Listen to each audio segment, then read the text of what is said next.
Hi, today I'm going to show you how to do an exercise called the cat and camel. This is originally an exercise from yoga, and it's a really good one to stretch the back, the low back, and the upper back. And it's also good for strength and stability in the shoulders.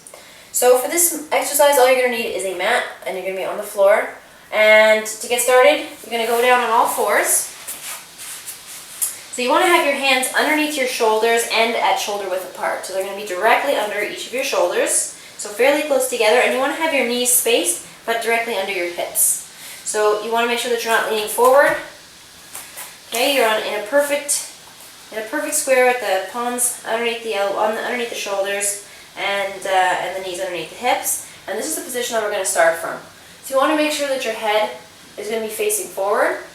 So there are two positions that we're going to go into. The first stretch is going to be an upward stretch. So we're going to imagine that there's a string attached to the center of your back, and the string is pulling towards the ceiling.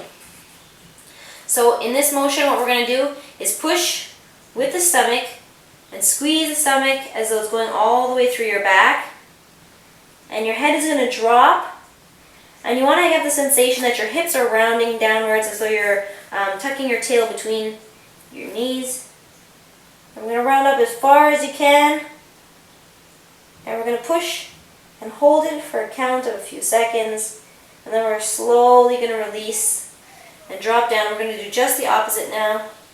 We're going to push all the way, pulling the stomach down, dropping your belly as slow as you can, and letting your chin come up in line with your neck. Be careful here not to tilt your head back to look towards the ceiling. You want to just keep your eyes looking ahead. And then we're going to come back to center. And we're going to repeat that one more time, just so you can have a good look at it. So my hands don't move and my knees don't move. But I round my back up, again pushing towards the ceiling. Push as far as you can. Tuck the hips around. Turn your pelvis. Turn your pelvis forwards.